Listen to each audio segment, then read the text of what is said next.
une présentation rapide de nos invités dans un premier temps. Dans un deuxième temps, une petite réflexion sur le journalisme politique. Est-ce un journalisme finalement comme les autres? Et dans un dernier temps, journalisme et élection, puisque je le disais, Bruno, nous rentrons et vous êtes, pardon, on va se dire vous, Bruno, et vous êtes bien placé pour le savoir. On rentre dans une période un petit peu particulière. On souhaite de l'interaction, évidemment. Les étudiants vont pouvoir poser leurs questions, pas tous, évidemment. Ils sont trop nombreux. Je vais donc demander, comme l'a dit Pascal, à ceux qui doivent intervenir au moment où je les lancerai, de bien allumer leur micro et évidemment d'allumer leur caméra. Voilà. Alors, les présentations. Rosalie Lucas, vous êtes adjointe du service politique du Parisien aujourd'hui en France, grand quotidien d'information générale. Merci. Alors, la une du Parisien, peut-être, Rosalie, ce matin? Alors ce matin, c'est, plus que jamais d'actualité. C'est sur l'angoisse des parents, à cause de l'école, voilà. Est-ce qu'elles vont fermer ou pas? Donc c'est sur ce sujet-là, donc sujet pour lequel on aura une réponse ce soir, sans doute à 20 h, voilà. Ah, d'accord, merci. Rosalie, Bruno Jeudi, vous êtes chef du service politique économique de Paris Match, le plus ancien magazine français. Oui, oui, le plus ancien magazine français, 72e année. 72e année, et vous êtes en même temps éditorialiste sur BFM Télé. Merci d'être là. Bruno, la une de Paris Match qui, si mes souvenirs sont encore bons, va arriver dans les kiosques dans quelques heures. Oui, oui, oui. Alors d'abord les kiosques un peu Oui, la c'est vrai. presse, hein, On va et dire la puis presse. les kiosques demain matin, un peu sur Internet ce soir. La une cette semaine, elle est consacrée au premier mort, on va dire, personnalité du Covid l'année dernière. Ça avait été un choc. C'était le chanteur Christophe, peut-être que certains connaissent. Voilà. Et donc, on revient sur son histoire qui n'était pas banale, un grand chanteur des années 60. Et en fait, on fait son album secret. Cette semaine, on fait une couverture un peu pour changer du Covid. Le Covid, dans la première période de l'année, ça marchait très bien pour les magazines. Et depuis, on va dire, depuis l'automne dernier, le deuxième confinement, c'est vraiment un repoussoir pour les gens qui veulent plus acheter avec du Covid en couverture. Donc, en ce moment, on fait un peu autre chose. On peut faire du sérieux comme du plus léger. Cette semaine, ce sera un peu plus léger que le souvenir de ce chanteur. Alors, merci Bruno. Alors, je reprécise que Rosalie et Bruno, vous êtes des journalistes politiques, hein, reconnus, pas des perdreaux de l'année. Vous avez des responsabilités aujourd'hui, vous encadrez des rédactions. Et justement, par rapport au journalisme politique, j'ai une première question de Chénès Boukrab. Est-ce que Chénès est là? Est-ce que Chénès est parmi nous? Oui, Oui, oui, oui, Chénès, tu peux allumer ta caméra, s'il te plaît? mais je pose pas de questions. Ah si, tu devais poser une question. Non? Ah bon? J'étais pas au courant. Alors, bon, bah, c'est moi qui vais la poser à ta place, alors il n'y a pas de Excusez, oui, souci. pardon. La question, de toute façon, j'ai l'air d'un étudiant, hein. La question, elle vous était adressée un petit peu à tous les deux. C'est tout simplement pourquoi vous vous êtes intéressé à la politique. On va peut-être commencer par Rosalie. Pourquoi? Pourquoi je pense parce que j'avais des parents, moi, à la base, qui étaient un peu impliqués, politiquement, enfin, qui étaient pas du tout élus ou quoi que ce soit, qui étaient juste militants de base et donc j'entendais beaucoup parler politique à la maison. C'est des choses, voilà, dont il était beaucoup question et j'avais envie de faire du journalisme de toute façon, depuis, toute petite et c'est vrai que le journalisme politique sur, comment les décisions sont prises, quels débats, heu, quels débats sont présents entre les uns et les autres, entre la gauche et la droite. C'est quelque chose, voilà, moi, dans lequel je baignais petite et du coup, voilà, quand j'ai eu envie de faire du journalisme, c'est, vers ce journalisme-là que j'ai eu envie d'aller. Donc, c'est de naissance pour Rosalie Lucas. Presque, oui, je dirais, voilà, c'est parce que j'entendais parler de ça à la maison et que moi j'ai eu envie de m'intéresser à cette matière, voilà, de plus près, quoi, voilà. Bruno, même question. Vous êtes tombé dedans à la naissance? Pas du tout. Moi, c'est totalement presque par hasard. Le journalisme, comme le journalisme politique, singulièrement, aucun militantisme chez moi, dans ma famille, pas d'attrait particulier pour la politique, pas d'attrait particulier pour le journalisme. Moi, en fait, c'est un petit peu le fruit des rencontres et la quête de chercher quelque chose qui m'intéresserait, me porterait. Donc pendant mes études, à la fin de mes études, j'ai senti que c'était un peu vers ça que j'allais aller. J'ai poussé un jour la porte d'une rédaction qui s'appelle Ouest France, c'est un grand journal de province, et je suis jamais sorti du journalisme après. Alors justement, Bruno, je poursuis avec vous. Quelles études vous avez fait et comment ça s'est passé votre rencontre en quelques mots avec le journalisme? Moi, j'ai fait une licence de géographie après mon bac. J'ai enchaîné avec une maîtrise de gestion, donc j'étais plutôt destiné à aller vers des métiers très sérieux. Et puis j'ai poussé la porte de la rédaction de Ouest France il y a déjà de très longues années, hein, parce que j'ai beaucoup de cheveux gris, donc je n'aime pas m'apesantir sur mon âge. Euh, j'ai j'ai- j'ai fait quelques stages, et là, je me suis dit qu'il fallait faire une école de journalisme, ou en tous les cas, il fallait une formation. Ça, c'est mon côté bon élève. Et du coup, j'ai fait le master de journaliste de Paris 2. Mhm. Et en sortant du master de journaliste de Paris 2, je suis retourné à Ouest France, parce qu'en fait, c'était le journal où je voulais travailler. C'est ma région. Voilà. Et ensuite, j'ai rapidement été recruté par le Parisien, où je suis resté 16 ans. Et ensuite, j'ai continué ma carrière dans d'autres journaux, magazines et télévisions. Donc voilà, les choses se sont enchaînées un peu avec pas mal de chance, pas mal d'opportunités. Et puis, voilà, j'ai trouvé ma voie. Donc une formation universitaire, puis un Oui, passage dans absolument. oui, dans une formation universitaire, puis un passage par le journalisme local. Votre porte Oui, d'entrée, c'est le journalisme local. local. Voilà, je rappelle à nos étudiants que Ouest France, c'est donc le grand quotidien de l'ouest de la France, hein, qui couvre toute la région Bretagne. Comme le Parisien d'ailleurs, qui a voilà, un ancrage territorial en Île-de-France. Ça vous fait d'ailleurs un point commun peut-être avec Rosalie. Je crois que Rosalie Lucas, vous êtes aussi entrée dans le journalisme par l'information locale. Quelles études vous Alors, avez fait? non. Non, en Non, fait, donc moi, quelles études j'ai fait une fac d'histoire, et donc l'année de ma maîtrise d'histoire, j'ai préparé les concours d'école de journalisme en même temps. J'ai fait une école de journalisme laquelle? et l'IPJ à Paris, voilà. Et à la sortie, j'ai eu une proposition d'un CDD pour rentrer au Parisien dans l'édition nationale, mais au secrétariat de rédaction, Oui, c'est c'est-à-dire, ça. voilà, donc Hmm. et Rappelez-nous ce que c'est, Rosalie, le secrétariat de rédaction, parce que je suis pas sûr que tous les étudiants oui, sachent exactement en quoi. C'est des journalistes, hein, les secrétaires de rédaction. c'est des journalistes, oui, oui, et c'est en fait le bout de la chaîne un peu, c'est-à-dire une fois que les rédacteurs et journalistes de terrain ont fait leurs papiers, les ont envoyés dans la machine, entre guillemets, on prépare la mise en page et on choisit les photos qui vont accompagner les articles. On peut éventuellement refaire la titraille si besoin, couper un petit peu les articles quand ça ne rentre pas dans la page. Comme j'ai commencé il y a un moment, à cette époque, on faisait ça sur papier encore, ça fait Eh très oui, dinosaure, mais c'est ça. Donc on dessinait les pages sur papier, et à l'époque, c'était, les articles de Bruno Jeudi justement, comme je m'occupais de la Exactement. politique, voilà. Et après, petit à petit, maintenant, c'est des choses qui se font, par ordinateur évidemment. Il y a plus de mise en page papier, c'est des mises en page sur ordinateur. Donc, étrangement, moi, au Parisien, je suis jamais passée par les locales. C'est-à-dire que je suis entrée au Parisien, j'ai très vite, pu faire les pages politiques, enfin m'occuper des pages politiques en tant que SR.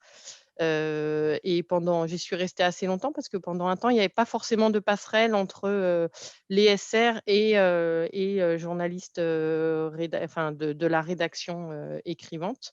Et puis, un jour, il y a un un directeur de la rédaction qui s'appelait Vincent Régnier, que tu as dû connaître que vous avez dû connaître, Eric, voilà, oui, bien sûr. qui a permis des passerelles. Et donc, il y a eu un jour un poste, qui s'est libéré, au service politique. J'avais postulé et je suis arrivée. Voilà, je sais Et, plus. et vous êtes passé, pour finir, par la rédaction web. Vous avez fait du journalisme politique. Ah oui, Vous avez après, donc basculé au web. journaliste, après voilà, j'ai fait du journalisme politique pendant 7 ans. Après, pour des raisons personnelles d'organisation, j'ai souhaité passer sur le web pour avoir des journées un peu plus cadrées, parce que le web, ça marche par équipe, c'est un peu les 3-8 entre guillemets. C'est-à-dire qu'il faut une équipe le matin, une équipe dans la journée, une équipe le soir. Donc j'ai intégré cette équipe-là en faisant surtout, enfin des matinales et donc jusqu'en milieu de journée. Et puis là, à la faveur d'un poste, je me suis dit que c'était le bon moment pour retourner, à la politique. Donc depuis, le début de l'année, je suis revenue au service politique du Parisien, mais cette fois en tant qu'encadrante. C'est-à-dire qu'il y a plus trop de je fais plus trop de terrain, j'écris normalement plus trop, mais voilà, on commande avec les rédacteurs les articles qui vont, être sur le web dans la journée ou dans le journal papier le lendemain. Alors, est-ce que, on voit bien que vous avez un parcours, riche, varié, hein, Mmh. presse écrite, presse web, même secrétariat de rédaction pour Rosalie. Mmh. Bruno, presse écrite, mais presse écrite quotidienne, presse écrite magazine. Vous êtes même, donc je le disais, éditorialiste à BFM Télé, donc vous connaissez les médias audiovisuels. Est-ce que dans votre parcours, il y a eu une rencontre déterminante?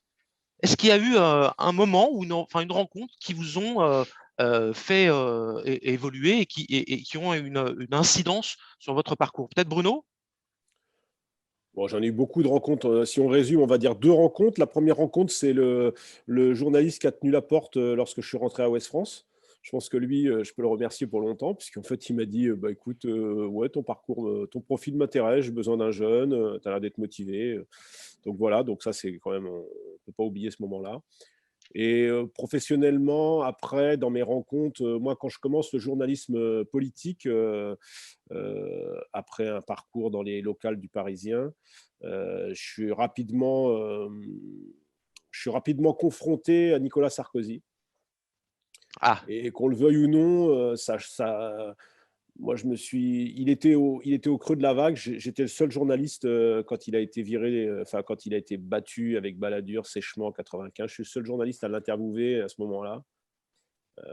Et je ne sais pas pourquoi les choses se sont passées comme ça. Ensuite, moi, j'ai plutôt, aux Parisiens, on m'a dit: «Tu vas t'occuper de la droite, tu vas suivre la droite». J'ai suivi la droite et ayant un peu acquis sa confiance, à plusieurs moments de sa carrière, c'est lui qui m'a donné ses interviews, c'est lui qui m'a qui m'a permis, aussi de temps en temps, d'être le premier sur certaines choses. La première interview du président de la République élu.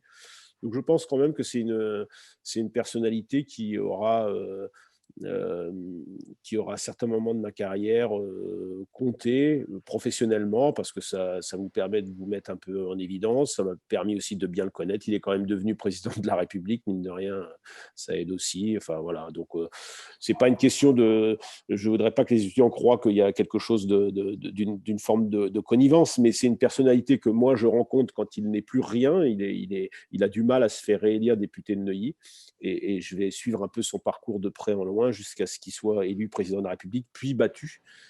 Voilà. Rosalie? Mmh. Est-ce que oui, Rosalie, pardon. Oui, c'est moi. Rosalie, Non, est-ce qu'il y a des bah, rencontres, déterminantes, chez vous aussi dans votre parcours? alors, bah, ça va être un peu gênant. Non, non, Ah mais moi bon? bah, oui, non, pour toi, enfin pour vous, monsieur Acquemont. Non, Ah, non, moi, voilà, des rencontres déterminantes, c'est les personnes qui m'ont permis d'arriver au service politique aux Parisiens, donc voilà, qui ont permis qu'une ESR, puisse, aller dans la rédaction.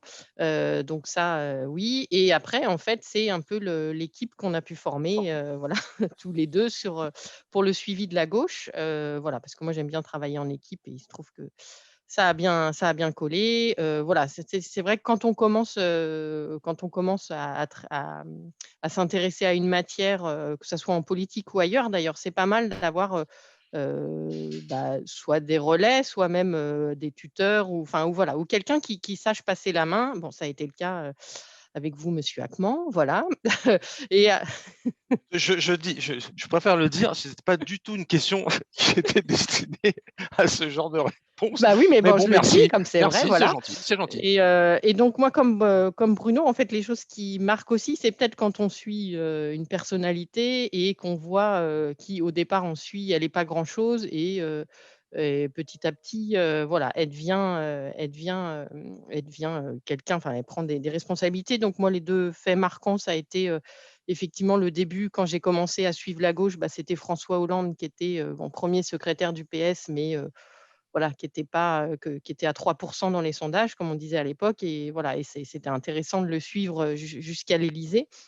Donc ça, c'est des choses effectivement qui marquent toujours, et il y avait aussi un peu, moi, le suivi des écologistes. C'est-à-dire quand je suis arrivée, c'était, la matière que personne ne voulait traiter parce que c'est le bazar perpétuel chez eux. Donc ça reste toujours le cas, mais ça a été intéressant de les suivre, notamment au moment des européennes avec Cohn-Bendit, où d'un coup de rien, ils sont passés à une formation qui pouvait bouleverser un peu le jeu politique. Donc ça, c'est vrai que c'est toujours assez drôle de voir, on démarre à suivre, là, les écologistes en l'occurrence. À certaines réunions, j'étais seule avec eux et parce que voilà, ça n'intéressait personne et après, voilà, quand les résultats électoraux sont là, on se retrouve c'est la bousculade pour certaines réunions ou pour suivre des confs de presse. Donc c'est voilà, c'est toujours Alors, assez drôle. on reviendra sur le rapport que vous pouvez entretenir avec les personnalités politiques qui constituent Mmh. je dirais votre lot quotidien. Mais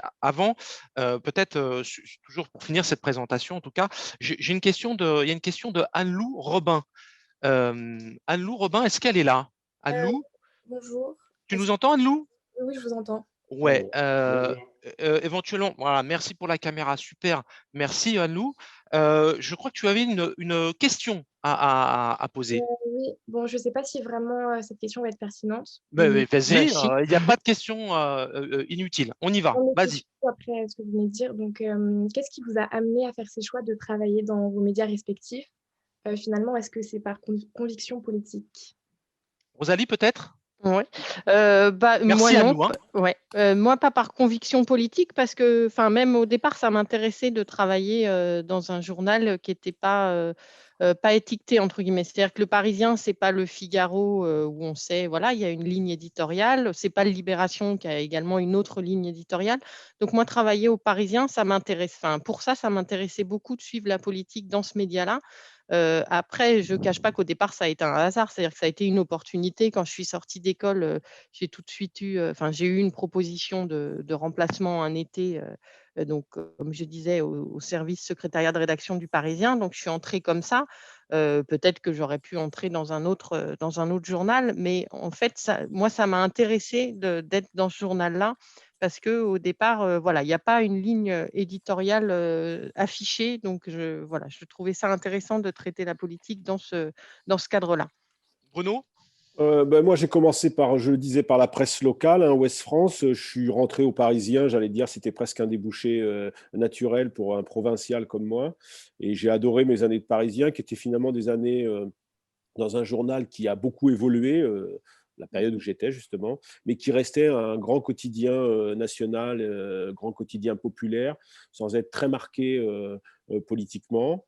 Et puis ensuite, moi, j'ai choisi, alors c'est un peu il y a les hasards de la vie, il y a aussi mes propres choix. J'ai choisi, quand j'ai quitté le Parisien de manière assez douloureuse, mais c'est la vie, j'ai choisi d'aller au Figaro. Donc là, j'ai choisi d'aller travailler dans un journal qui est marqué politiquement, c'est quotidien conservateur, grand quotidien conservateur.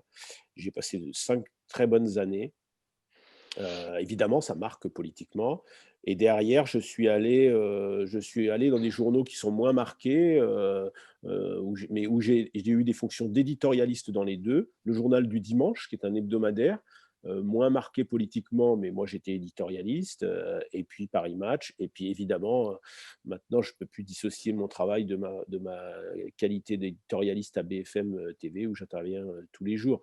Donc c'est sûr que maintenant, moi, j'ai une image qui est peut-être plus marquée politiquement, mais j'ai toujours eu le goût des grands titres populaires, et je pense qu'entre le Parisien et Paris Match, je crois que j'ai un peu fait le pont un peu entre deux types de presse, deux types de journaux, qui restent des titres pas très marqués politiquement. Anne-Lou, satisfaite des réponses? Oui, merci, merci beaucoup. Bah écoute, tu restes avec nous, évidemment. Je voudrais me tourner vers Amine Zidani. Amine, tu es avec nous? Est-ce qu'Amine est Oui, là? je suis là. Ouais, salut, Oui, salut Amine. ça- On t'entend bien, ça va? Oui, ça doit aller. Écoute, je crois que tu avais une question, alors destinée peut-être un peu plus aux managers que sont nos deux invités. Vas-y, Amine. oui, du coup, ma question, c'était est-ce que lorsque vous recrutez ou êtes recruté, est-ce que vous vous souciez de l'orientation politique du journaliste, de la journaliste en question ou pas? Alors moi, écoute, bonjour Amine. J'ai eu la chance, parce que c'est toujours une chance, de recruter des collaborateurs, des journalistes, des reporters dans les différents médias où je suis passé, au Parisien, au JDD, à Match. Moi, d'abord, mon souci, c'est déjà, en fonction du profil que je cherche, c'est l'expérience, la capacité de s'adapter à la mission qu'on va confier aux journalistes et aux titres, parce que les titres sont toujours des univers particuliers. Vous travaillez Oui, au Parisien, c'est un univers particulier. Vous travaillez à Paris Match, c'est un univers particulier. Donc ça, c'est déjà très important. Bruno, Ensuite, quand vous dites un univers particulier, vous parlez de ligne éditoriale? non, je parle d'abord de ce qu'on va attendre du journaliste. C'est-à-dire, quand vous venez à Paris Match, vous allez travailler dans un journal où on va vous demander à la fois d'être capable d'écrire des très longues stories de 10-15 000 signes et en même temps d'être capable d'aller faire des reportages ou faire des papiers plus petits. Je parle pour la politique. Après, évidemment, à Paris Match, il n'y a pas de ligne éditoriale, mais si on vient à Paris Match pour faire des articles politiquement engagés au Rassemblement national ou à LFI, je ne suis pas sûr qu'on soit tombé dans le bon journal. Donc, Au moins, c'est clair. il vaut mieux le savoir tout de suite. Moi, j'ai toujours eu une conviction, c'est que évidemment, mes collaborateurs sont libres de faire ce qu'ils veulent dans leur vie, mais je préfère que les choses soient claires. Je veux le savoir, en tous les cas. Je trouve que c'est pas... Je trouve qu'un journaliste ne peut pas avoir, par exemple, être militant dans un parti politique. C'est quelque chose que... Ça m'est arrivé une fois, j'ai découvert après coup qu'un des collaborateurs du journal avait milité dans un parti politique. Il ne me l'avait pas dit, je n'avais pas du tout aimé. Donc ça, par exemple, pour moi, c'est important. Je pense qu'on est d'abord militant du journalisme avant d'être militant politique. Après, chacun est libre de faire ce qu'il veut. On peut aussi avoir des causes à défendre. Ça, c'est tout à fait... On peut être engagé dans un syndicat et être journaliste. Absolument, absolument. On peut être engagé. Moi, j'ai été engagé dans un syndicat lorsque j'étais au Parisien. Donc, je suis bien placé pour le Lequel? mal placé. Le SNJ. D'accord. Le syndicat aujourd'hui est majoritaire dans la profession. Voilà, ouais. Mais je trouve que par contre, être engagé dans un parti politique, a fortiori quand vous êtes dans un service politique, je trouve que ça peut poser une difficulté. C'est un peu la limite que je pose. Rosalie, vous avez la même Oui, alors moi, exigence? j'ai jamais été en position de recruter quelqu'un, donc j'ai jamais été face à cette question-là. Mais évidemment, enfin, ça, oui, ça paraît.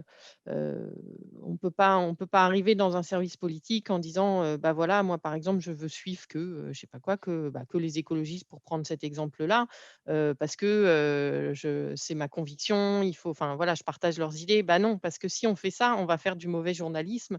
C'est-à-dire qu'on ne saura pas pousser ces personnes-là dans leur retranchement. On ne saura pas expliquer quand il y a un souci dans leur parti. On ne saura pas. Donc, évidemment, faut pas. Voilà, on peut avoir des convictions personnelles. Tout le monde est citoyen, tout le monde, a priori, voilà, enfin, tout le monde vote, tout le monde. Donc, évidemment, on a des convictions. Après, faut pas que ça nous empêche d'écrire quoi que ce soit sur les partis que l'on suit. Mmh. On va y venir. On voyait bien que le journalisme politique, c'est quand même voilà, c'est impose certaines exigences à ses codes, à ses singularités. Et c'est justement, merci Amine, pardon, Amine, merci beaucoup. Hein, Merci, merci à vous. je m'amende de t'avoir de ne pas t'avoir salué. Oui, je le disais, le journalisme politique, donc c'est un journalisme. Est-ce que c'est généralement un journalisme comme les autres? C'est un peu le sujet de cette deuxième partie. J'aime beaucoup la réflexion qui rejoint peut-être un peu la vôtre d'ailleurs, Bruno Jeudi. C'est déjà une conviction en soi de devenir journaliste, nous dit Romain. Bon, effectivement, c'est quelque part même une conviction, parfois même un sacerdoce. Singulièrement le journalisme politique. Alors, je voudrais qu'on ouvre cette deuxième partie. Hein. Le journalisme politique est-il un journalisme comme les autres? Je voudrais qu'on tende le micro peut-être pour introduire cette deuxième partie à Sékou. Sékou Diabaté. Sékou, tu es avec nous? Oui, je suis là, monsieur. Est-ce que tu peux poser ta question? Vas-y. Bonjour, madame, messieurs. Alors, j'ai une question à vous poser. Est-ce que vous avez des relations particulières avec des personnalités politiques? Si oui, est-ce qu'elles sont pour vous des sources d'information et comment vous gagnez vos distances avec elles? Alors, on va peut-être commencer par vous, Rosalie. Merci, Sékou. Je répète parce que la qualité de la transmission n'était pas top. Est-ce que vous Ouais, avez c'est des... bon. C'est bon pour toi? Oui, D'accord. oui, oui, Pardon. Oui, ça c'est a bon. bien passé, oui, Ok, oui. ça Donc, marche. est-ce qu'on a des relations, enfin, je ne sais pas ce qu'on appelle relations particulières. Après, Non, des pour relations avoir des professionnelles. informations, on est obligé d'échanger avec les politiques, avec les élus, les députés, les ministères. Donc, souvent, comme eux ont des emplois du temps chargés, nous aussi, en fait, souvent, ces choses-là, ces temps de parole passe par un déjeuner. Alors ça, voilà, ça peut toujours paraître, bizarre que des, journalistes, déjeunent avec des politiques, mais en fait, c'est que c'est le meilleur moment pour échanger, en fait. C'est-à-dire que tout le monde déjeune, tout le monde mange dans la journée. Donc ça peut être un moment où, bah, on ne travaille pas, où ces personnalités ne sont pas en déplacement. Donc voilà, et donc ces déjeuners, bah, c'est l'occasion de parler et de parler de leur sujet, sur quoi ils travaillent, dans le moment, de parler de, bah, si on déjeune avec un ministère, bah, de demander, bah, qu'est-ce qui se passe au gouvernement, pourquoi Macron ne parle pas, pourquoi, est-ce qu'il y a un problème entre Jean Castex et lui sur, la gestion du Covid? Est-ce que voilà, c'est le moment où on peut poser toutes ces questions. Donc c'est vrai que ça peut, paraître avoir des relations particulières de déjeuner avec eux, mais c'est pas des déjeuners comme on déjeune avec des amis et cetera. C'est souvent des déjeuners en plus où on est plusieurs journalistes, voilà, et donc on prend des notes, voilà. Donc c'est ça les relations, qu'on peut dire particulières. C'est aussi parfois avoir, même souvent leur téléphone, leur 06, et donc les appeler quand on a une question, particulière à poser. Voilà, donc c'est les seules, relations qu'on peut dire particulières qu'on a. Je crois que ces déjeuners, ça se fait beaucoup en politique. Ça peut se faire aussi, je crois, dans le journalisme politique, de déjeuner avec des dirigeants. Voilà, Journalisme donc économique, vous voulez dire? c'est Journalisme économique, économique. oui, pardon. Oui, ouais, D'accord. économique, voilà, de déjeuner avec des dirigeants d'entreprise ou des choses comme ça.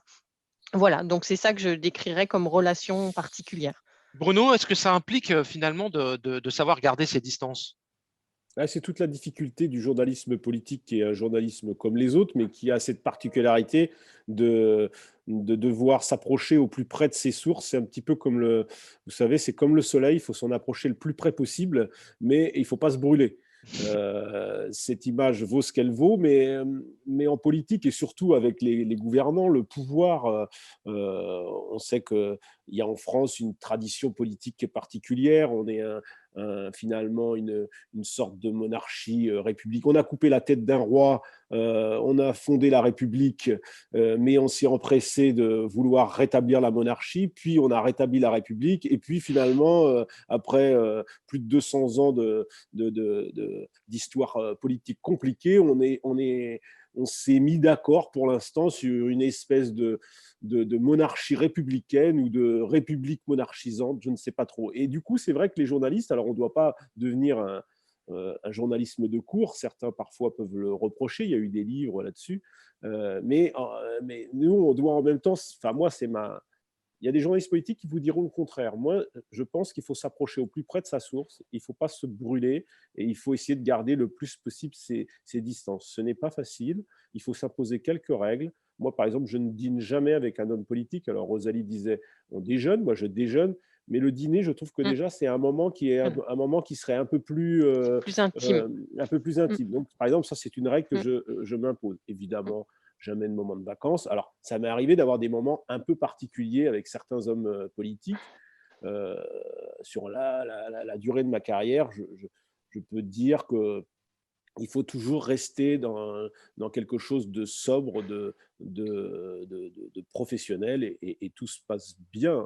Voilà. Mais ne pas du tout avoir de relation avec les hommes politiques, certains journalistes peuvent le revendiquer, ça me paraîtrait pour moi une erreur, parce qu'au fond, c'est dans le contact qu'on peut savoir aussi comprendre pourquoi ils prennent telle décision, pourquoi ils refusent de faire ça, pourquoi un tel décide coûte que coûte d'empêcher un autre d'être candidat. Il y a de l'humain dans la politique. Et pour connaître parfois le dessous des cartes, il faut connaître l'humain. C'est ce qui est le plus difficile. Et c'est en ça que le journalisme politique est aussi une discipline dans ce métier qui peut-être la différencie de certaines autres. Alors, Bruno, peut-être pour prolonger la question de Sékou, vous avez dit dans votre présentation que vous avez été à un moment, le dernier peut-être journaliste qui s'intéressait encore à Nicolas Sarkozy et qu'il a finalement beaucoup compté dans le déroulement de dans votre carrière. Est-ce que de fait, est-ce que à un moment vous vous êtes senti redevable vis-à-vis de lui, et est-ce que ça a pu à un moment modifier votre comportement et votre traitement de Nicolas Sarkozy? Peut-être, c'est possible qu'à certains moments, il y a eu, dans des moments de... Vous suivez certaines carrières politiques, il y a des moments de, comme on dit, de très haut, il y a des moments de très bas, vous, vous suivez ça, et évidemment, vous écrivez sur ces moments de politique, de victoire, de défaite, de trahison, de difficultés politiques, voire même pour certains hommes politiques de haut niveau, de difficultés aussi d'ordre privé, puisque en fait, il y a aussi cette question-là qui se pose quand un président de la République divorce pendant son mandat. Je suis désolé, c'est plus une affaire privée, c'est une affaire privée qui concerne qui impacte la vie publique. Donc, on a connu un peu la même chose avec François Hollande dans le mandat suivant. C'était des moments qui ont été difficiles à gérer pour les journalistes, les journalistes politiques. Redevable, non, je ne crois pas qu'on puisse dire ça. On n'est jamais redevable. On essaie d'obtenir le plus possible des hommes politiques. Donc, parfois, c'est vrai qu'il y a un petit côté, je vais donner une info peut-être plus à un journaliste plutôt qu'à un autre. Alors après, une carrière, c'est long, et votre crédit, vous devez le démontrer, j'allais dire, semaine après semaine. Donc, si vous n'êtes pas nickel sur telle ou telle info, on vous rattrapera vite, et puis vous serez vite mis en difficulté par d'autres hommes politiques. Et en plus, aujourd'hui, tout est su, tout est connu. On est entré dans l'ère de l'hypercommunication, de l'hyperinformation. Moi, j'ai connu l'époque où on faisait notre papier, puis c'était terminé. On attendait le lendemain pour pas reprendre le travail, mais pour que l'info reprenne son cours. Aujourd'hui, ça marche plus. Ça On va marche y plus venir, comme ça. on y viendra, Marche plus Bruno, comme sur la ça. place des réseaux sociaux. Merci, Bruno. Sékou, merci pour ton intervention. J'espère que les réponses t'ont apporté quelque chose. Je voudrais passer la parole à Nour. Nour Abdelhaim. Nour, tu es avec nous? Oui, bonjour. Voilà. Bonjour Nour, merci d'être là, merci d'avoir branché ta caméra. Je te laisse le micro, à toi de jouer. Alors, ma question, c'était, est-ce que quand vous écrivez en pensant au public, et quel public visez-vous en écrivant? Rosalie, peut-être? Est-ce qu'on pense au public? Oui, on écrit comme on écrit effectivement pour un journal particulier, on écrit pour un lectorat particulier. C'est vrai que par exemple, le lecteur du Parisien n'est pas le même que le lecteur du Monde, par exemple.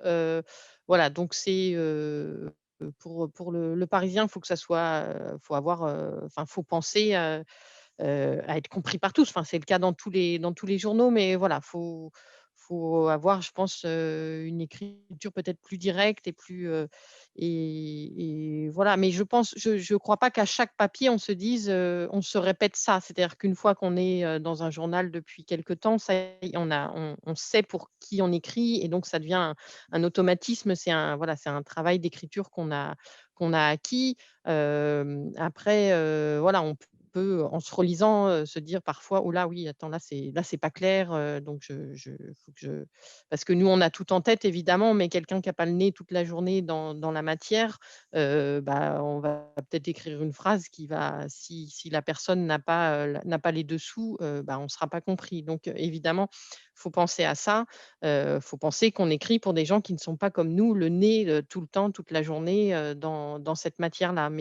Mais voilà, je pense que ce travail d'écriture et cet automatisme, s'acquiert, et donc je vais pas dire qu'à chaque fois que j'écris quelque chose, je pense au public pour lequel j'écris. Voilà, c'est quelque chose après qui est ancré quoi, en nous, enfin Même, ancré dans ce travail. même souci Oui. du grand public pour Paris Match, j'imagine, et pour BFM Télé. Ah oui, là, pour le coup, là, moi, je suis servi, hein. Je pense que c'est fondamental, ce que vient de dire Rosalie, je souscris évidemment. En plus, moi, j'ai été formé à l'école du Parisien. Je crois même que, même en ayant été formé à l'école du Parisien, même en écrivant dans Paris Match, même en parlant tous les soirs à BFM TV, je pense qu'on ne se soucie toujours pas suffisamment du Mm. public et du plus grand nombre. Les journalistes politiques, on a vite tendance à jargonner, on a vite tendance à parler un peu, à être dans l'entre-soi. C'est vraiment quelque chose auquel il faut faire attention. Je pense qu'il y a un décrochage du public, du grand public, peut-être aussi d'une partie des jeunes, parce que aujourd'hui, notamment les médias écrits sont parfois sans doute un peu éloignés des préoccupations des gens et la façon de présenter les choses parfois sont peut-être même pas toujours accessibles. Je crois que même en faisant des efforts, et Dieu sait que Rosalie et le Parisien sont sans doute le journal qui fait le plus d'efforts, même nous, je crois que c'est pas toujours suffisant. Il y a eu un décrochage quand même global d'une partie des Français avec leurs médias, avec les médias écrits notamment. Alors, il y a plein de raisons, on pourrait faire une conférence entière là-dessus, mais je crois quand même que la façon de présenter les choses, peut-être que par moment, on est dans des choses qui sont même en ayant le souci de simplifier, parfois codé. Parce que même les politiques, ils ont aussi un langage codé qui n'est plus souvent accessible au plus grand nombre. Alors, Donc, nous, journalistes, on doit faire attention à ça. Eric, puis-je me permettre d'intervenir deux petites secondes, si c'est possible, Eric? Vas-y. En fait, c'est simplement pour poursuivre ou compléter la question de Nour et marquer le passage du politique et l'idéologique. Je pense que la question de Nour, c'est aussi, si moi je suis journaliste au Figaro, par exemple, ou à l'Humanité, est-ce que je fais un travail de journaliste politique ou est-ce que j'écris en fonction d'une cible, soit de droite, soit de gauche, par exemple, pour faire très caricatural, et est-ce que je réponds à un désir supposé d'un public de droite? Est-ce que j'écris pour un public de droite ou est-ce que j'écris pour un public de gauche? Je pense que la question, elle est aussi dans cet ordre-là. Est-ce que je réponds à une cible idéologique ou est-ce que je continue, même si je suis journaliste au Figaro ou à l'Humanité ou à Libération ou ailleurs, de continuer de faire du journalisme politique, toute conviction politique confondue? Moi, j'ai travaillé au Figaro, donc je peux répondre. Alors, au Figaro, d'abord, il y a l'information qui s'impose à tous les journaux. Vous pouvez ouvrir le matin. Moi, je lis l'Humanité tous les matins, j'ouvre le Figaro tous les jours. Et au fond, beaucoup des sujets vont être les mêmes, traités avec le prisme du journal, retitrés, anglais différemment. On peut traiter certains, y compris certains faits divers, avec un angle qui va être différent entre le Figaro et l'Humanité. Après, il y a les faits. Les faits s'imposent. On ne va pas triturer les faits. Alors, je parle pour un certain nombre je parle un peu, j'allais dire, en dehors de la politique. Là. Il y a les faits qui s'imposent. Vous êtes sur la crise sanitaire, vous avez les faits à livrer, ils seront livrés, et ensuite, il va y avoir les papiers qui vont être plus des papiers de commentaires qui vont peut-être expliquer ou contester, reprendre l'évolution des choix qui ont été faits par le président de la République depuis un an, et vous pouvez apporter évidemment un regard qui va être différent peut-être du Figaro, entre le Figaro, l'Humanité ou Le Monde. Je cite… Bruno, les sources ne seront pas les mêmes. Dans le Figaro, on aura peut-être tendance à citer des personnalités de droite par rapport à l'approche des faits, et dans l'Humanité, on citera plutôt des personnalités dites de gauche. Bien sûr, dont la présentation des faits ne sera pas tout à fait la même. La présentation ne sera pas tout à fait la même, mais d'abord, il y a les faits, et ensuite, évidemment, vous faites un papier et vous pouvez, j'allais dire, faire commenter les faits par des personnalités de gauche, des personnalités de droite, des personnalités marcheurs, des médecins, dont vous pouvez parfois aussi imaginer qu'il va coller un peu plus à la ligne de votre journal, si votre journal est un journal plus avec une ligne politique affirmée, ce qui est le cas de ceux dont vous avez parlé. Aux Parisiens, ils auront une approche assez différente, qui sera une approche beaucoup plus concrète, pragmatique, et qu'est-ce que ça va changer pour la vie des Franciliens demain ou après-demain. Donc oui, de toute façon, il y a une approche politique. Moi, c'est vrai que j'ai été au Figaro, évidemment qu'il y avait certains sujets qu'on allait mettre plus en valeur que d'autres. Rosalie, peut-être? Oui, c'est ça. Enfin, c'est une question effectivement de choix d'angle et de la hiérarchie de l'information qui est faite au sein du journal. Je pense à un angle qui est classique, enfin un marronnier, par exemple la fête de l'UMA chaque année. Voilà, ce ne sera pas traité de la même façon dans le journal L'Humanité que dans le Parisien. Dans l'Humanité, ça va être, ils vont faire 10 pages, pour parler des débats qui auront lieu, pour parler de la fête militante et cetera. Bah, dans le Parisien, on pourra faire une année un angle sur, enfin, je me souviens qu'on avait souvent cet angle à faire: «Le PC est-il mort?» par Ah, exemple. Voilà, mais à la fin, l'info restait quand même la même. C'est-à-dire qu'il y avait la fête de l'UMA, ce week-end-là. On pouvait dire: «Tant de personnes sont attendues». Il y aura le discours, d'un tel et cetera, mais l'angle choisi n'est pas le même et évidemment, voilà, c'est pas la même, façon d'aborder le sujet, quoi. Mais, en effet, quand il y a une info qui s'impose, elle sera partout. Après, effectivement, l'angle n'est pas forcément le même. Mais ça ne veut pas dire qu'un angle est plus, enfin voilà, qu'un angle est entre guillemets «faux» et les autres sont dans le vrai, ou voilà. C'est une façon d'aborder le thème et après en revanche dans les deux papiers ou dans les deux journaux, les faits seront, rapportés de la bonne façon, mais pas sous le même prisme, quoi. Nour et Pascal, vous êtes satisfaits? La réponse est bon pour vous? Parfait, merci beaucoup. Merci. Je vous en prie. J'avance un petit peu parce que je vois que l'heure tourne. Je suis désolé d'être peut-être un peu directif comme ça, mais je suis aussi un peu le maître des horloges. Et je sais que nos 2 invités, ont aussi, des obligations par ailleurs. Tout à l'heure, dans votre présentation, je prenais soin de souligner le fait que vous apparteniez évidemment à des médias différents, mais aussi à des types de presse, différents, hein, quotidienne, magazine et télé. Je crois que nous avons une question un petit peu sur ce thème-là de Oumaima Bakhti. Oumaima, est-ce que tu es avec nous? Oumaima, est-ce que tu es là? Je pense, Eric, c'est à toi de poser la question parce que Oumaima avait un problème technique. On en Ah avait là, parlé alors hier. petit problème technique d'Oumaima, donc c'est moi qui vais faire Oumaima. Qu'est-ce que ça vous apporte de travailler à la fois sur des plateaux comme BFM? Je crois que c'est plutôt orienté donc pour Bruno Bruno? Jeudi, hein. Qu'est-ce que ça vous apporte de travailler à la fois sur des plateaux comme BFM, mais également en tant que journaliste dans une rédaction écrite? Est-ce qu'il y a une différence entre les deux? Bon. Bah oui, il y a une différence, hein. Moi, je suis un vieux journaliste et un vieux journaliste politique qui adore l'écrit. J'ai travaillé dans la presse écrite et uniquement dans la presse écrite jusqu'à quasiment 2010-2012. Et puis en 2000, un peu avant la campagne présidentielle de 2012, on m'avait contacté pour travailler dans la presse télé. J'ai fait une année, après j'ai arrêté. J'ai surtout commencé à partir de 2016, avant la dernière présidentielle. Pourquoi j'ai accepté ce rôle d'éditorialiste en chaîne info? Parce que j'avais envie aussi d'ajouter une corde à mon arc, comme on dit. J'avais envie de me de me donner un challenge. Ça faisait déjà un certain temps que je faisais journaliste, que je faisais le journaliste politique. Et au fond, de se mettre en danger, de se challenger, c'est aussi un moyen de rompre la routine, de rompre le train-train. J'ai fait beaucoup de choses et je pense que dans ce métier, pour garder la flamme, il faut changer de poste, il faut essayer de changer. Voilà. Parce que c'est un métier, mine de rien, qui est passionnant, mais en même temps, où on rencontre beaucoup de journalistes qui sont blasés, qui ont un peu tout vu, qui se remettent plus beaucoup en cause. Donc, c'était un moyen pour moi de me mettre en danger. Pour le coup, je suis servi.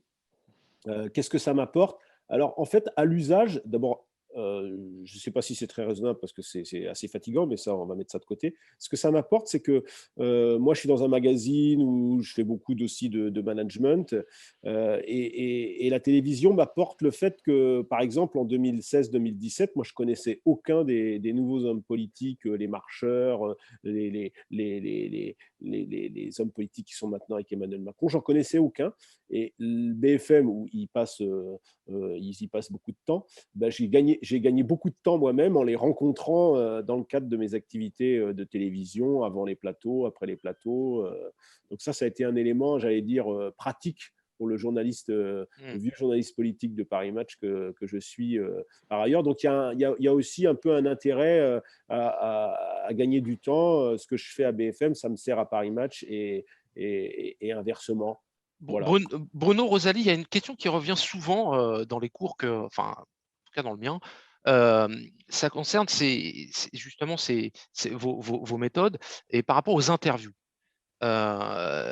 Beaucoup se demandent si vous préparez vos interviews, évidemment vous les préparez, et si que vous soyez à la télévision sur BFM ou que vous soyez à Paris Match en interview presse écrite, est-ce que vous soumettez vos questions aux personnalités politiques que vous invitez? Est-ce qu'il y a une forme, voilà, allez, osons le mot, de contrôle? Je sais pas, je peux commencer. Il y a pas non, il y a pas, on n'envoie pas nos questions. On peut éventuellement, avant une interview, parce que même ça nous intéresse de savoir si la personne aura des choses à dire là-dessus, mais de dire, bah, voilà, l'interview, on veut parler du sanitaire, par exemple, en ce moment. On veut parler des régionales si la personnalité, est engagée dans ces élections. On voudra parler politique, c'est-à-dire, par exemple, du Rassemblement national et voilà, ou de la gauche, enfin donc on peut éventuellement juste dire, voilà, les débats que les thèmes que nous, on souhaite aborder, mais évidemment, on n'envoie pas les questions parce que, déjà parce que nous, on les a pas forcément toutes en tête. Les questions, elles peuvent venir aussi au fur et à mesure des réponses de la personnalité et puis, en plus, si on envoie, les questions avant, c'est le meilleur moyen pour avoir une interview qui, à l'arrivée, sera fade parce qu'il y a aucune, spontanéité et aucun, et ce sera «trop travaillé» entre guillemets. Donc non, non, on n'envoie pas les questions et on peut voilà, moi juste, éventuellement envoyer des thèmes, mais sinon pas les questions, non. Bruno Jeudi, et puis je compléterai par est-ce que vous les faites relire vos Mmh. interviews? Ouais. Souvent, Mmh. les journalistes politiques sont souvent épinglés Mmh. par le fait que voilà, on leur reproche de faire relire leurs interviews à leurs Mmh. interlocuteurs. Il y a même des rédactions qui ont décidé, eux, de couper les ponts, hein. La Voix du Nord, par exemple, qui décide de plus faire ça. Bruno Jeudi, sur ces deux aspects, relecture et préparation de l'interview. Alors, sur le premier point, la préparation, je rejoins ce que vient de dire Rosalie. On travaille pareil de ce point de vue-là. Petite anecdote, il y a 15 jours, j'ai interviewé pour la télévision, j'ai fait une interview d'1 heure et demie de Jean Castex. Le Premier ministre, donc? Le Premier ministre. Je peux vous dire qu'aucune des questions qui a été posée n'a été montrée à Jean Castex. La seule chose qui a été faite avec Jean Castex ce soir-là, je vous livre les coulisses, hein, c'est on avait demandé s'il y avait une annonce particulière, il avait prévu de faire une annonce particulière, et il n'y avait pas d'annonce particulière, mais il nous a indiqué que si on lui posait la question de savoir s'il se ferait vacciner, il nous répondrait que oui. Donc on le savait. On savait que quand on lui aurait posé la question, mais si on lui posait, on savait qu'on aurait une réponse intéressante. Donc on a posé cette question-là quasiment au début. C'était à notre sens, à nos yeux, important. Et évidemment, il y avait la question sur le confinement qu'on a posé. Donc, ce que je bien que vous sachiez, c'est que parfois il y a le fantasme BFM, on nous parle dans l'oreillette, on nous dit les questions, les commentaires, on n'est pas libre. Ce soir-là, pendant 1 heure et demie, vous êtes seul dans une pièce avec le Premier ministre, vous êtes en direct à la télévision, donc là, personne ne va rentrer, il ne va rien se passer, il n'y a pas une page de pub, et donc on était deux, on était face à lui, on a posé toutes nos questions, les questions sur Le Pen, les questions voilà. Après, il y a, le paradoxe, c'est qu'on termine l'émission, on voudrait encore en poser d'autres. Parfois, on peut en oublier. Bon, voilà, c'est un grand classique. À la télévision, vous savez, ça va très vite et personne ne vous pose les questions que vous voulez. On peut plutôt se dire que parfois, les journalistes vont s'auto-censurer, vont peut-être pas poser la question. Et là, mais il n'y a pas de... Voilà, je ne crois pas ça. Il y a beaucoup de fantasmes autour de ça. Sur la relecture. Oui, rapidement, sur la relecture. Rapidement. Moi, ça va peut-être choquer les étudiants qui sont avec nous aujourd'hui. Moi, je suis favorable à la relecture des interviews des personnalités. Au moins, c'est très clair, vous le savez. Moi très aussi, clair. oui. Moi aussi. Pourquoi je suis pour ça? Je vous l'explique en 2 mots. Quand vous faites une grande interview, que la personnalité vous dit des choses importantes, je préfère qu'elle soit bien consciente de ce qu'elle dit, et quand ça va être publié, ne pas avoir la personnalité qui va aller dans un autre média pour dire « j'ai jamais dit ça ». Non, là, vous l'avez interviewé, vous avez posé vos questions, elle a donné ses réponses, elle a relu ses réponses, donc il n'y a pas de problème. Je vous donne un exemple, j'ai toujours rendu hommage à Jean-Luc Mélenchon. En 2017, j'ai fait une interview qui a fait beaucoup de bruit. Il avait traité François Hollande de capitaine de pédalo. Ça avait fait beaucoup de bruit. Jean-Luc Mélenchon, il a relu tout son texte. Il ne croyait pas que je ferais la une du JDD avec. Il a relu tout son texte, il a relu toute son interview. Les phrases étaient très fortes. J'ai tout publié. Et il n'a jamais contesté une ligne, mais il était même étonné. Je lui ai dit, si, moi je veux que vous relisiez, qu'on soit bien d'accord sur ce que vous dites. Il a tout relu, il n'y a pas eu de problème. Donc, Rosalie, rapidement. je pense Oui, que moi, c'est je le suis, meilleur je suis moyen de aussi, pas avoir de ouais. problème. Moi, je suis aussi pour, à la fois pour ça, mais surtout parce que quand on fait une interview, des fois, on passe 1 heure et demie avec la personne et que pour que ça rentre dans le journal, cette 1 heure et demie, on va la condenser. Donc, parfois, pour que ça soit compréhensible et pour que tout en condensant, on va pas transformer ce qui a été dit, évidemment non, mais raccourcir des phrases. Et donc, je trouve que par honnêteté, la personne qu'on a interrogée pendant 1 heure et demie, mais au final, par exemple, il va en rester, je dis n'importe quoi, mais par exemple 20 minutes dans l'écrit, et ben, vaut mieux le faire relire pour qu'elle voit comment on a condensé et ça peut arriver qu'elle dise non, mais attendez, là, moi j'ai voulu dire ça, mais derrière j'avais dit ça. Bon, et voilà, faut jouer le jeu, c'est-à-dire qu'on les interroge 1 heure et demie, ça va faire, si on parle en nombre de signes, je sais pas, 1 heure et demie, ça peut faire 10 000 signes. Et dans le journal, on a de la place que pour 4000 signes. Donc, c'est normal, on condense. Donc, je trouve que par honnêteté, il faut qu'ils puissent relire. Donc, moi, ça ne me choque pas. Après, ça ne me choque pas dans la mesure où la personnalité qu'on a en face est honnête aussi. C'est-à-dire que si elle nous dit blanc, à la relecture, elle ne va pas nous dire noir. Voilà. Si le ministre nous dit Emmanuel Macron, là, j'étais pas trop d'accord et qu'à l'arrivée, à la relecture, c'est Emmanuel Macron a bien fait les choses, et ben non, là, c'est à nous de dire attendez, non, ça va pas. C'est arrivé, c'est assez rare, mais c'est arrivé qu'on ne passe pas des interviews à cause de ça. C'est-à-dire que la personne qu'on avait interrogée changeait du tout au tout son discours, ou alors la fadissait complètement et du coup, ça devenait inintéressant. C'est arrivé qu'on dise bon, on passe notre tour là, on la publie pas cette fois-ci et voilà, et on s'arrête là. Donc, les personnalités politiques aussi maintenant ont compris ça et du coup, ils savent que relecture, c'est pas réécriture, c'est juste relecture et donc ils valident effectivement. Voilà, c'est bien, ma parole est bien retranscrite, il n'y a pas de souci. Et effectivement, ça peut éviter des soucis par ailleurs, des personnes qui disent ah mais non, j'ai pas voulu dire ça, Ok, c'était pas le contexte quoi. Voilà. très bien. Donc, vous l'avez dit, possibilité de relecture, mais pas impossibilité de réécriture complète. Oui, et de Alors, changement de discours quoi. ok. Voilà. Alors, en parlant d'écriture, il y en a une qui émerge, c'est celle sur l'écriture des réseaux sociaux, avec cette explosion des réseaux sociaux qui impose aussi des changements de méthode et de pratique. Je crois on a une question là-dessus sur ce thème des réseaux sociaux de Nassor Ahmed Atouman. Nassor, tu es avec nous? Oui, bonjour à tous. Salut Nassor, tu peux allumer ta caméra? Ouais. Oui. Salut Nassor, rebonjour. Écoute, on t'écoute. Vas-y, à toi, champion. J'avais une question pour vous deux. Comment vos rédactions respectives se préparent-elles à la déferlante attendue de fake news et autres thèses complotistes pour les élections présidentielles? Ah, alors, ouais, c'est un vrai sujet. Oui, c'est un vrai sujet parce que les candidats eux-mêmes s'y préparent. Donc, dans les rédactions, en fait, on fait de plus en plus de ce qu'on appelle de fact-checking, c'est-à-dire à la fois décrypter la parole des politiques, mais aussi, donc nous, c'est beaucoup le cas sur le site du Parisien, aussi décrypter des rumeurs qui ont pris une énorme ampleur sur les réseaux sociaux et de dire d'où ça vient, si c'est vrai ou si c'est faux. Donc là, souvent c'est faux, mais d'expliquer pourquoi, enfin qui a fait naître cette chose-là et de dire pourquoi c'est faux et ce qui permet des fois aussi, on explique aussi quand c'est possible, comment il aurait fallu s'en méfier, comment le lecteur ou la personne qui est sur le réseau social aurait dû se méfier du message qui lui est arrivé. Donc voilà. Après, pour l'instant, nous, on n'a pas d'équipe particulière mise sur ces fake news. Ou, je sais par exemple qu'à l'AFP, ils ont un service particulier pour les fact-checks. Vous n'avez Il y pas a votre check news, non, check ou news ou votre voilà. décodeur ou de choses Ouais, comme ça. ouais, non, D'accord. on n'a Ok. pas ça. Voilà, c'est notamment le site du journal, donc je vous dis le site internet qui se penche là-dessus, mais il y a pas une équipe attitrée.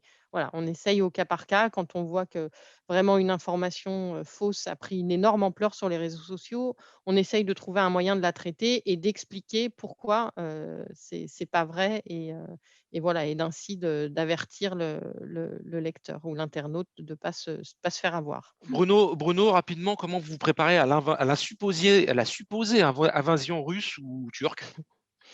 Puisque Alors on est un petit peu, nous, en magazine, on est moins en première ligne, hein.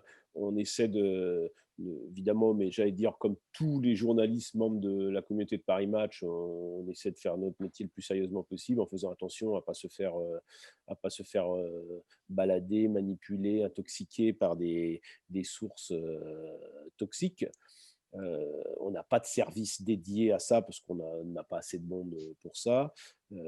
C'est sûr que à partir de la prochaine campagne présidentielle, et notre interlocuteur a raison, je crois que je ne sais pas si on sera face à une déferlante, mais ça va sans doute être un des grands sujets de la campagne. Ça va surtout être un des grands sujets des réseaux sociaux. Donc vigilance extrême sur les réseaux sociaux. Ça va être aussi un des grands sujets des chaînes info. Et là, de ce point de vue-là, c'est mon autre casquette, celle de BFM, où là, pour le coup, ils se préparent, ils essaient de vérifier avec la difficulté en télévision de pouvoir vérifier en temps et en heure. C'est très, très difficile. Donc, il faut trouver des espaces sur la grille de la chaîne pour pouvoir le faire. Ils réfléchissent beaucoup à ça. C'est compliqué en chaîne info de pouvoir faire, par exemple, le travail très intéressant qui est fait par l'AFP, que mentionnait Rosalie, qui a pu faire Le Monde aussi avec son service, qui était dédié justement à la détection des fake news. En télévision, c'est assez compliqué, mais on voit bien qu'il y a une grande prise de conscience, en tout cas dans la chaîne où je travaille, il y a une grande prise de conscience là-dessus. Et donc, il y a ce qu'on appelle des journalistes qui viennent et qui essaient de donner des éléments extrêmement factuels.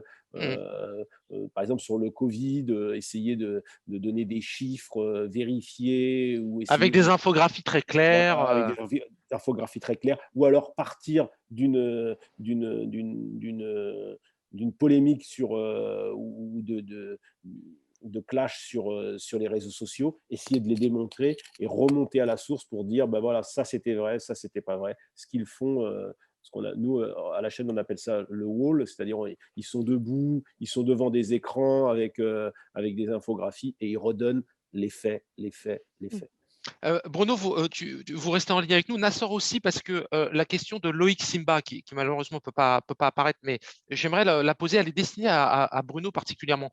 Vous êtes propriétaire d'un compte Twitter sur lequel vous commentez souvent la gestion de la crise sanitaire. Oui. Loïc Simba, il suit, attention, il fait partie des 400 000 tweetos abonnés de Bruno Jeudi. Êtes-vous soumis à des restrictions sur votre usage des réseaux sociaux du fait de votre position de premier plan à Paris Match et BFM Télé? Question intéressante. Oui, c'est intéressant. Alors, je suis subi à aucune restriction. Ce compte est d'abord un compte personnel, mais qui est aussi celui de Paris Match, puisque je suis mentionné comme Bruno Jeudi, rédacteur en chef Paris Match. Donc, c'est un compte que je porte d'abord pour mon magazine. Évidemment, c'est difficile de le dissocier de ce que je fais à la télévision. Ça, c'est le premier point. Le deuxième point, il n'y a pas de restriction. Je commande évidemment la crise Covid. J'essaie évidemment de faire attention, de commettre le moins d'erreurs possibles. Avec les limites du genre, c'est-à-dire que c'est comme, à la limite, c'est comme quand vous écrivez un papier, c'est-à-dire qu'il y a plusieurs tweets possibles. Il y a le tweet d'humeur, qui est une sorte de réaction, de commentaire, j'allais dire d'édito de 140 signes. Il y a le tweet où c'est pour relayer des articles qui m'intéressent, que je trouve bons, que je veux porter à la connaissance de ma communauté. Ça peut être des articles de Paris Match, mais ça peut être des articles du Parisien, ça peut être des articles de revues qui m'intéressent. Je tweete que dans l'ordre du professionnel. Et puis le troisième type de tweet, c'est des tweets pour, j'allais dire, débusquer des infos, et donner un peu de l'explication. Donc ça, c'est le troisième type de tweet. Donc effectivement, je dois faire attention. J'allais dire, je me soumets aux règles du journalisme avant de me soumettre et à aucune autre règle. Rosalie, rapidement sur l'usage de votre compte Twitter aussi. Alors moi, c'est moins touchy parce que j'en ai beaucoup moins que Bruno.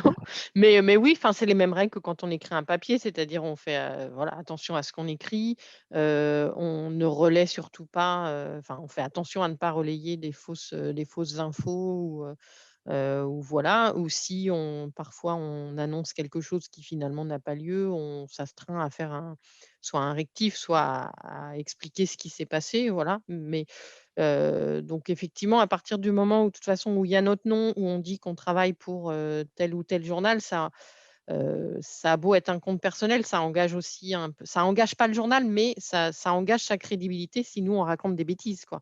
Donc et puis ça engage évidemment la nôtre, donc voilà, c'est comme un papier qu'on signe, il faut faire attention à ce qu'on écrit et à ce qu'on relaie surtout. Des fois, ça peut être très tentant, des choses, amusantes de les relayer, mais si on voit que c'est juste amusant, ça va, il peut pas mais si quand on relaie parfois des choses qui peuvent être, par exemple des sites, d'infos pas satiriques, mais des sites d'infos, genre le Gorafi. Bon, le Gorafi, souvent, il y a pas de on peut relayer, il y a pas d'ambiguïté, mais il y a maintenant des sites qui sont très ambigus, dans leur façon de faire des blagues ou donc moi, ça, j'essaie d'éviter de relayer des choses qui sont faites sur le coup de l'humour, mais qui peuvent paraître vraies. Il n'y a pas de second degré. Voilà.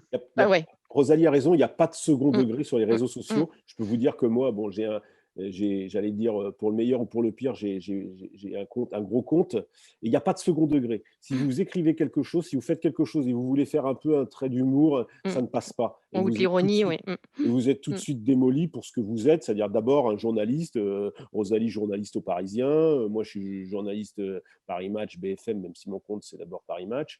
Et donc, il n'y a pas de second degré. Donc, vous ne pouvez pas vous permettre le moindre écart. Ça m'est déjà arrivé, parfois de ma faute, parfois, j'allais dire, sans avoir voulu le faire. Mais j'en ai tiré comme conclusion que le second degré était interdit et qu'on ne vous ratait pas.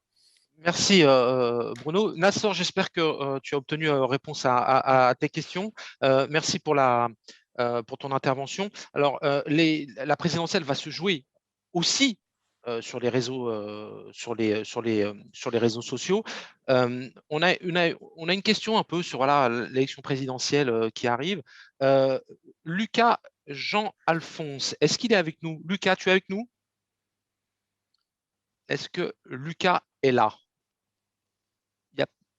Si, je vois un Lucas, mais c'est Rosalie Lucas, donc c'est pas la même. Bon, je crois qu'il ne doit pas être branché. Je vais quand même poser sa question. Bon, elle est très large, mais on y reviendra sans doute juste après. Qu'est-ce qui change dans votre métier quand la France entre en période d'élection présidentielle? Si vous voulez, la présidentielle, moi je dis toujours, parce que j'aime le vélo, c'est un peu notre Tour de France à nous, hein. C'est le moment le plus important dans la vie d'un journaliste politique. C'est un peu le col majeur. Donc tout change. C'est aussi beaucoup de sacrifices professionnels et privés, parce que c'est encore plus de travail. C'est une occupation, c'est un emploi à plein temps. C'est difficile de faire quelque chose d'autre à côté. Le rythme est assez élevé. Alors évidemment, il y a ceux qui la couvrent sur le terrain. Rosalie l'a fait, je l'ai fait aussi à mon temps. Il y a ceux qui le couvrent comme manager, et donc c'est une couverture à distance, mais c'est aussi beaucoup de travail. Et puis il y a ceux qui le couvrent dans des magazines comme moi, où moi je vais faire des papiers de temps en temps, mais je vais aussi faire du management, plus la casquette télé.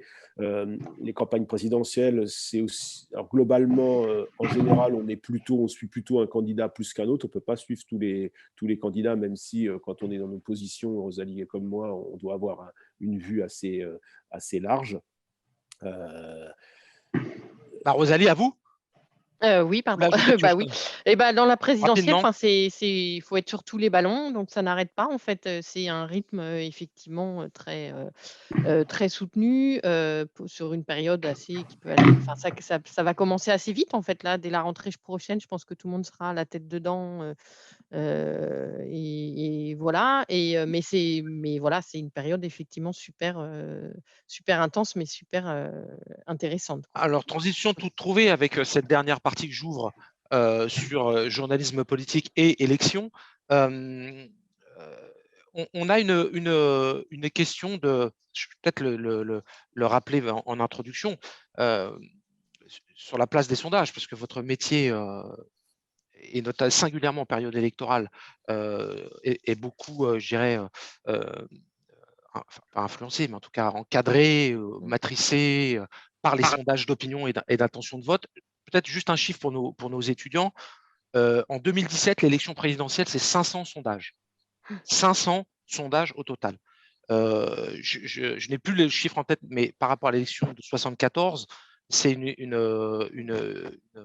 explosion littérale. On a une question justement sur la place des sondages par Madison. Madison, tu es avec nous? Madison David.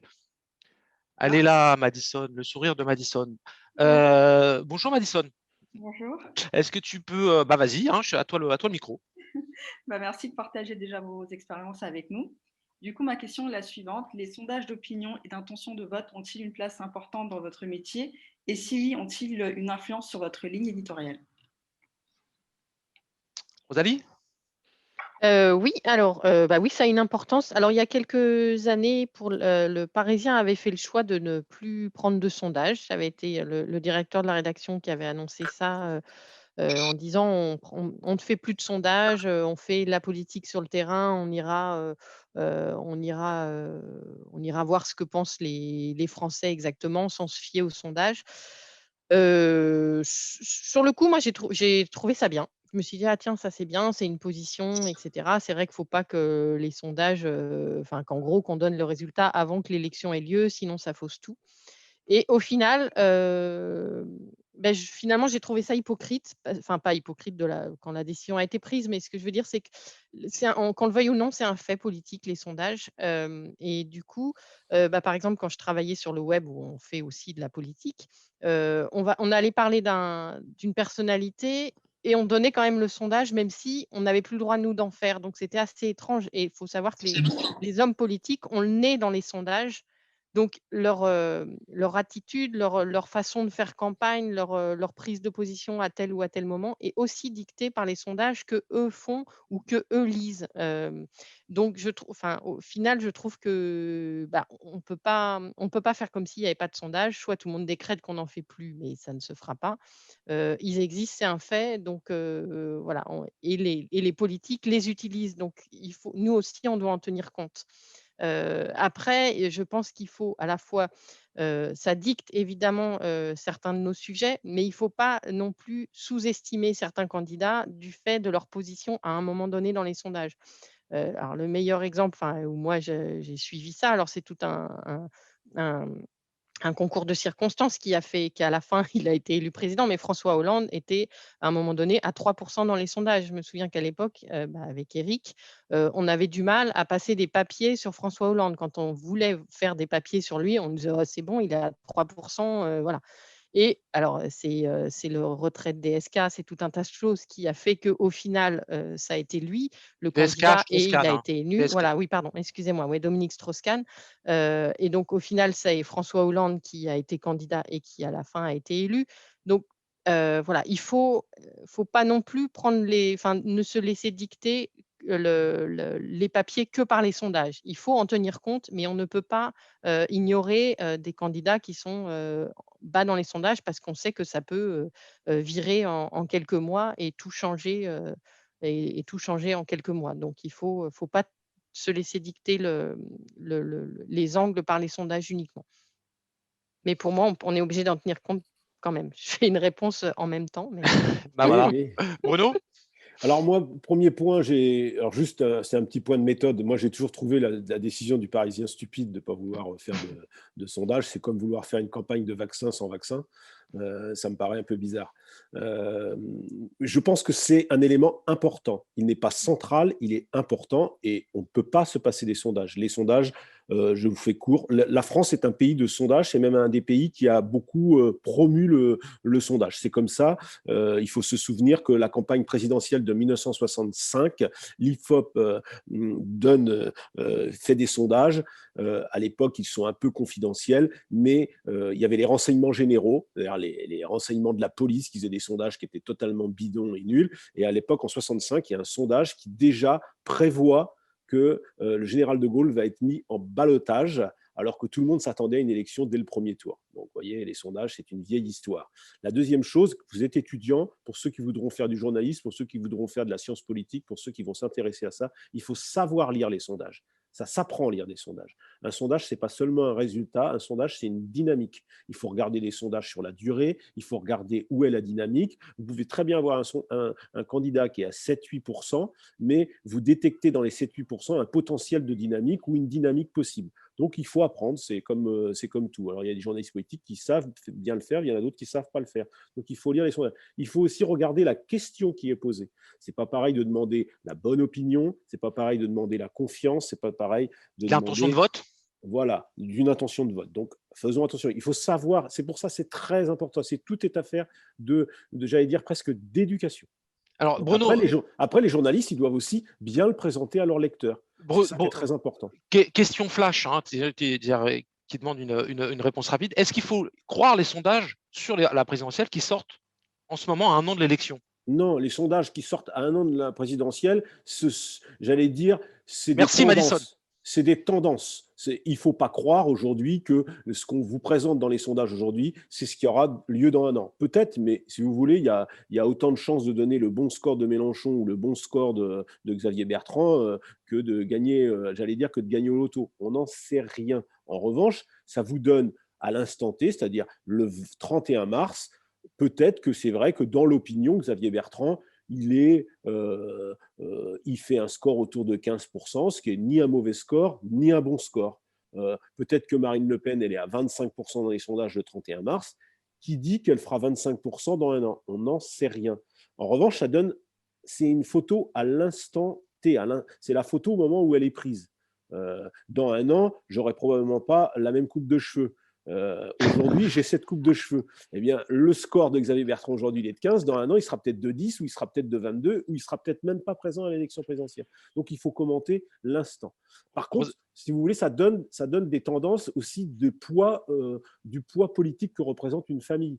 On voit bien que les écologistes, c'est une famille politique, quelle que soit l'identité du candidat, qui a pris du poids. Un candidat à la présidentielle écologiste, jusqu'à présent, ça ne faisait jamais plus de 5%. Si demain, dans les sondages, on vous dit que ça fait 10-15%, c'est un changement. Donc, ça veut dire qu'il s'est passé quelque chose. Donc, il faut l'analyser comme ça.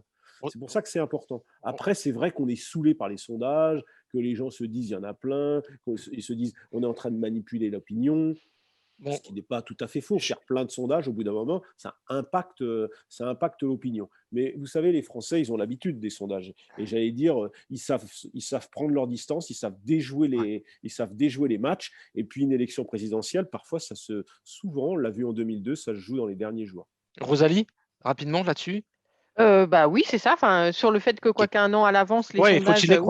Oui, parce que de toute façon, on ne sait pas encore qui va être candidat, ne serait-ce que ça. On ne sait pas qui va être sur la ligne de départ. Donc forcément, faire des sondages en mettant des noms qui, à l'arrivée, n'y seront pas forcément, ça fausse le résultat. Mais c'est juste de dire si l'élection avait lieu aujourd'hui, voilà ce qui se passerait.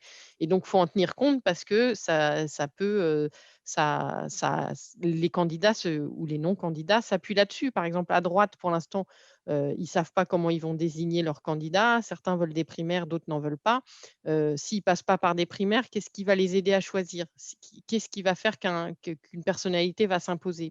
Des sondages. Il y a certains chez LR, par exemple, regardent beaucoup les sondages, voir s'il va y avoir une dynamique Xavier Bertrand, par exemple, qui vient de dire qu'il est candidat. Voilà, tout ça, ça va être regardé par les partis eux-mêmes. Donc, nous, il faut du coup aussi qu'on les regarde pour ça. On finit, j'ai encore quelques questions. Je vous promets de vous libérer quasiment dans les temps. Pardonnez-moi.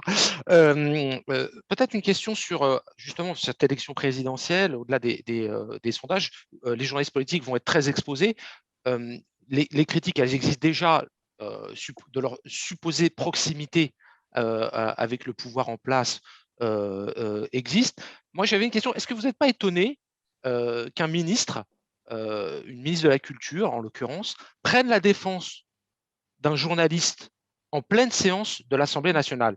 Je vais peut-être être un peu plus explicite. Il y a quelques jours, un journaliste a été nommé à la tête du service politique de France Télévisions. donc le service public, s'appelle Cyril Graziani. Cyril Graziani a la réputation d'être un proche du pouvoir. Et on a assisté à une scène dans l'Assemblée nationale où la ministre de la Culture est venue soutenir la nomination de ce journaliste. Est-ce qu'il n'y a pas un risque de confusion? Est-ce que ça ne vous gêne pas, Bruno? Moi, ça m'a gêné. Ça m'a gêné que… Pardon, attendez. Ah, Rosalie. Oui, non, mais oui, je pense que c'était maladroit de la part évidemment de Roselyne Bachot. Oui, c'était gênant. C'est elle qui était interpellée, hein, si je me souviens bien. C'était un député qui l'interpellait pour dire voilà, est-ce qu'il y a une reprise en main de France Télévisions par le pouvoir? Donc, elle aurait très bien pu répondre et sans prendre la peine de dresser, enfin voilà, de faire les louanges du journaliste en question. Effectivement, il n'y avait pas besoin de faire ça. Bruno, rapidement là-dessus. Moi, ça m'a choqué. Je pense que Roselyne Bachelot n'aurait pas dû intervenir. Ça relève uniquement de la direction de l'info de France Télévisions et c'était une faute de la part de la ministre d'intervenir là-dedans. Bruno, une question qui vous est adressée par Nadia Brahim Gaillard. Nadia, vous êtes avec nous? Est-ce que tu es avec nous, Nadia? Oui. Ah, Nadia. Bonjour, Nadia. Bonjour. Salut, salut. Je crois que tu as une question pour Bruno. Oui, bonjour Bruno. Oui, bonjour. Alors, vous avez suivi Nicolas Sarkozy durant plusieurs années quand il était président. Et quels ont été vos rapports avec le service presse de l'Élysée à cette période? Étiez-vous lié par des clauses de confidentialité et vous a-t-on demandé de filtrer des informations ou de vous censurer? On m'a rien demandé du tout. J'ai toujours été libre de ce que je voulais. Il y a beaucoup de… Je vous ai expliqué un petit peu ma propre histoire et ma propre trajectoire avec Nicolas Sarkozy, qui est celle d'un homme politique de premier plan. Et moi, j'étais journaliste à ma place. Des informations censurées, non, des informations qu'on m'a demandé. Moi, j'ai su, par exemple, une information que j'ai dû attendre quelques minutes avant de la révéler. J'ai su un peu avant tout le monde que l'assassin présumé d'Ivan Colonna, qui était un Corse qui a été condamné pour l'assassinat d'un préfet, j'ai su un peu avant qu'il avait été repéré et arrêté. Et on m'a demandé, j'étais avec Nicolas Sarkozy à ce moment-là, quand il l'a appris, c'était dans la journée, j'étais au Parisien, on m'a demandé d'attendre avant de le révéler, le temps qu'ils étaient sûrs de l'avoir interpellé. Donc, vous voyez, pour être précis, là-dessus, ça relevait, j'allais dire, d'informations policières. Et comme j'étais avec lui, on m'a juste demandé d'attendre. J'ai dû attendre avant d'appeler au journal et de leur dire, ben voilà, il a été arrêté. Après, l'information a été dans le domaine public. Hein. Mais pour le journal, j'ai dû attendre quelques minutes. Voilà, c'est la seule fois où ça m'est arrivé. Merci, merci Nadia. Je voudrais passer la parole, peut-être une question pour Rosalie, à Clara Horschler. Clara, tu es avec nous? Est-ce que Clara est là? Oui, je suis là, monsieur. Oui. Bonjour Clara, salut. Bonjour. Merci d'être là. Écoute, on y va pour ta question. Je voulais savoir si en tant que journaliste, vous pensez avoir un impact sur l'opinion publique. Rosalie, est-ce que vous avez un impact sur l'opinion publique? Non, non, je pense pas. Après, on donne des outils, on peut donner des outils pour éclairer sur certaines situations. Donc, dans ce sens-là, peut-être que ça peut avoir un impact, mais en gros, c'est pas nous qui faisons l'élection. L'élection, quelle qu'elle soit, que ce soit régionale, que ce soit présidentielle, le seul impact qu'on peut avoir, c'est ça, c'est sur l'apport d'une information où on va expliquer comment un tel ou un tel a pris la décision, comment Emmanuel Macron a pris sa décision en termes de sanitaire. Voilà, peut-être que ça peut, du coup, à partir de nos papiers, les lecteurs peuvent se forger une idée, mais je dirais, je pense pas qu'on ait un impact direct, en fait. Bruno, rapidement? Oui, oui, je suis assez d'accord avec Rosalie. Je pense qu'il y a beaucoup de fantasmes autour de l'impact qu'on peut avoir. Il y en a, forcément. De là à dire qu'on fait l'élection, ça se saurait. Édouard Balladur aurait été président de la République et d'autres. Non, les Français sont souverains en dernier recours. Il faut se dire ça et chacun à sa place. Et je vais devoir vous laisser parce que je suis. Ouais. Bruno, donc, merci. Merci tous. Hein, Bruno, pas de problème. Merci, on comprend. Et je vous souhaite bonne chance. Merci beaucoup, Bruno. Je crois qu'on va de toute façon arrêter là parce que malheureusement, on a pris un petit peu l'antenne en retard et que nos invités ont des obligations. Rosalie aussi. Ouais, merci, merci Rosalie. Merci à vous tous. C'était très intéressant. Merci à vous et bonne continuation. Salut et bonne journée à toi. Salut, Rosalie.